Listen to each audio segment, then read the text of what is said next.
Hello, everyone. My name is Alfonso Gil.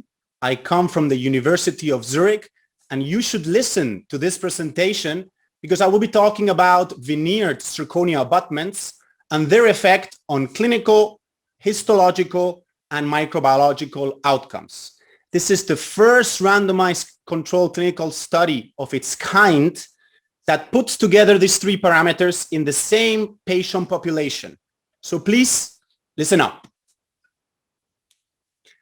I'm going to start with a question. Where is the implant? Yes, you heard correct. Where is the implant? You're right. The implant is in position 2-1, the upper left central incisor.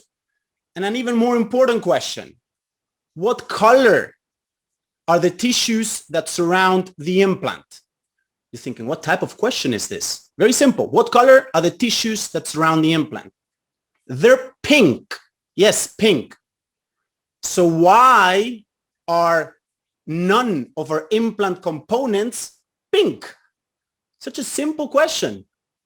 So we need to be having the right conversation here. And this is precisely why this presentation is so important.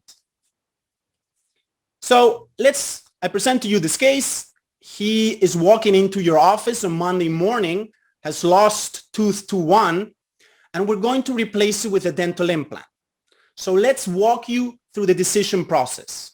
Now, I know that all of you are excellent implant surgeons. That's why you're all attending the ITI World Symposium. But there might be some prosthetic questions where we don't necessarily have consensus for. So let's look at those questions. The first of all is the mode of retention. We can have a cement retained restoration, as you see on the left side,